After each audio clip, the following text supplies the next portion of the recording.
Yo, what is up, YouTube? It's your boy Legend, and I'm coming at you guys with the 1K special. I'm over here rubbing my hands together like a devious mastermind, but I'm about to stomp and knock on wood so my channel don't get taken down. There we go. Alright, but you obviously see the disclaimer on the screen.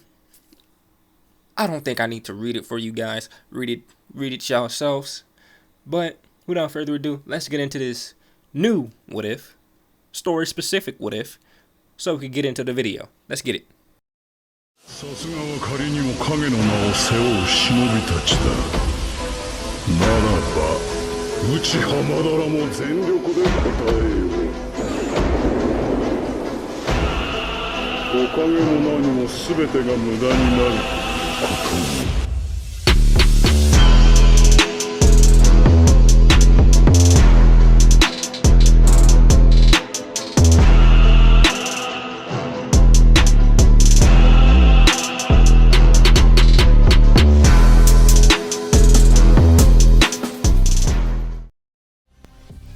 Fuck, I need you deeper inside me, Minato. Kushina moaned out as she rolled the body that was beneath her with reckless abandon.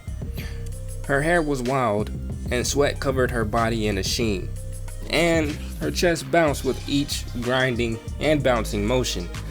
But even in her session of intercourse, something about her was just off. She reached down and pinned the arms of the figure beneath her, who seemed to be struggling in turmoil. Kushina had an iron grip on the man's wrist, and it was to the point of bruising. Mom, stop! You're really hurting me. Kushina blinked and looked down at who she was riding. It wasn't her husband, Minato. No, he had died the night the Nine Tails had attacked. It was her 14-year-old son, Naruto, who looked nearly identical to him. This was the 11th or 12th time Naruto found himself in this position. Kushina shook her head and got angry as she closed her eyes tightly, desperately trying not to see Naruto. She reached down and began to choke Naruto. Shut up, damn it! I told you not to speak. Just do what I tell you. The entire time Kushina's hands were around Naruto's neck, he struggled to breathe until she finally released him and opened her eyes as she saw Minato once more. Oh my, you must really like that, Minakan. I can feel you becoming even... I'm not gonna finish that sentence lest my channel gets taken down. Kushina began to rock her hips once more as Naruto slightly enjoyed himself underneath her. She lowered herself so that her face was just inches from his and spoke. You like the way this tight little blank feels when it's wrapped around your blank, don't you? How about you grab my ass and squeeze it like you always do, Minato? Naruto, not wanting to see his life flash before his eyes again, did as he was told. He grabbed that nice ass that belonged to his mother and squeezed. It was the perfect mix of muscle and fat. Kushina then slammed her lips onto his, and in short, she began to shove her tongue down his throat. Naruto didn't last much longer after that, and soon emptied himself into her due to her not letting up with her violent movements. Time skip. 2 years later. Kushina vomited into a toilet and flushed it. She then stood and grabbed the abortion pills on the sink and swallowed one. Meanwhile, Naruto sat in front of Tsunade in the Hokage's office. Tsunade half-heartedly grabbed the form that Naruto had gave to her. Are you sure you want to go through with this, brat? Asked Tsunade. It was one of those Anbu admissions forms. I already made up my mind, Tsunade-sama. Now please, process my paperwork. Tsunade wiped away a lone tear before she spoke again. One last thing. If you were to die in the field of duty, who would you want any of your remains of your Anbu gear to go to, and why? Tsunade slid him the piece of paper and he quickly filled it out and slid it back to her. Tsunade immediately rose an eyebrow and looked at him. You want your mask to go to Ino because you're always wearing an emotional mask around her. You want your wrist and shin guards to go to Mikoto and her 2 boys because they helped you in your training. And here's what I don't get. You want your pants and vest to go to your mother because she is only interested. Tsunade looked up at him. She's only interested in what, Naruto? There was a small trace of panic on his face, but it vanished. I'm afraid that's something that has to stay between me and my mom. Naruto breathed. He almost ratted out his mom. From the age of 12, she always told him what happens between immediate family stays between immediate family. But now he knew that she was only conditioning him to stay quiet. He knew this, and yet he still kept her safe from judgmental eyes of everyone else. Tsunade looked at Naruto. She really didn't want him to do this. She wanted him to just stay a Jonin, but his mind was made. Meanwhile, Kushina lay on her messy bed. The sheets still rumpled from her and Naruto's actions the previous night. She held a cold and damp rag to her forehead as she tried to break her fever. It was one of the side effects from taking those abortion pills. She turned her head to the window and noticed the position of the sun. She was starting to get annoyed now. Naruto was gone for too long, and she didn't know what he was doing. Naruto was gone for about an hour. He was supposed to be there taking care of her. Her head then snapped towards the door as she felt his chakra signature approaching the manor. Kushina sluggishly stood, going to meet her son/lover at the front door. Naruto opened the door and halted as he saw his mother. "Where the hell have you been, Naruto?" Naruto wasn't going to inform her that he was joining Anbu. To be honest, she was the last person he would tell. He was only going to tell his girlfriend Ino and his aunt Mikoto and her kids. I went to talk with Tsunade about some missions. It wasn't a complete lie, but Kushina still knew he was still lying to her. It didn't matter though, she would just take it out on him in bed tonight. Kushina continued to look at Naruto before speaking. "I need you to go and get me some more abortion pills. I took the last one today." Hearing this made Naruto's blood boil. She said it so casually, like it didn't matter that she aborted the 6th child of his. Naruto clenched his fist. "Is that really necessary, Mom?" Naruto said this through gritted teeth, and Kushina rose an eyebrow. She walked up to him. Her sickly pale skin, inches from his, as her lips brushed against his, as she placed a hand on his chest. "What's wrong, Naru-chan? Don't tell me you actually want me to birth your children. Do you really want to start another family with your own mother? How naughty can you be, Naru-kun?" Naruto wasn't even surprised at the vulgarness of his mother. Naruto then let out a gasp as he felt his mother's hand snake into his pants and wrap around his member. She then began to press her body against him as his snake began to uncoil, and she began to pet the snake. Naruto's mind immediately went to Ino. He felt like a piece of shit, but he couldn't just ask his mother to stop. This thing between the two of them has been happening since he was 14. He could not just tell her to stop because she wouldn't. Kushina then released him and licked his sheet. "We'll continue this later." Kushina then walked away, going back to her room as Naruto wiped her saliva from his face.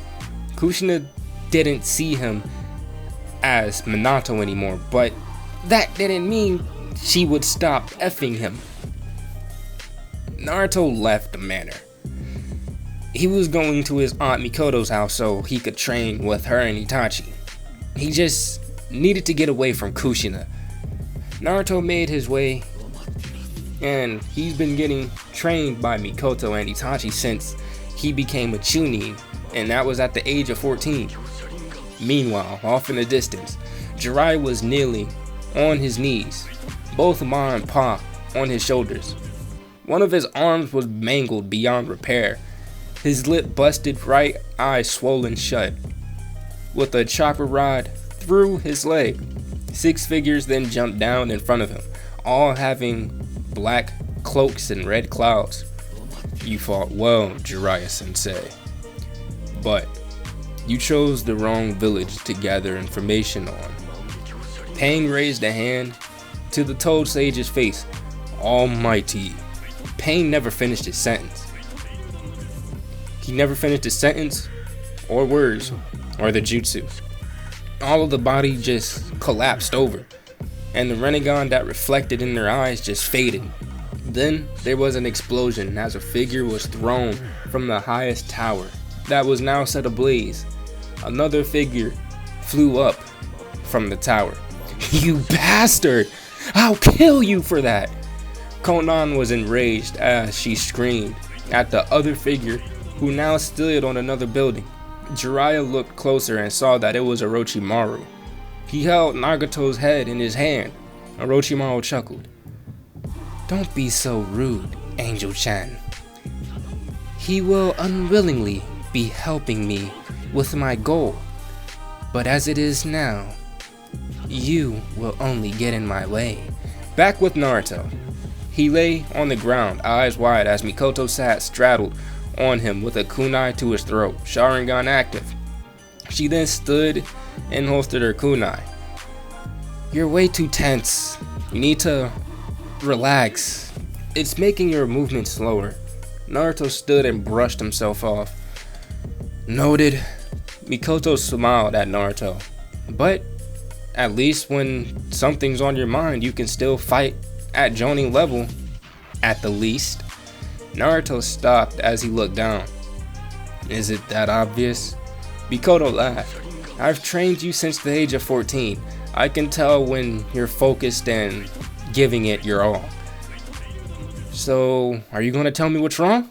Naruto turned and looked in the direction of his house.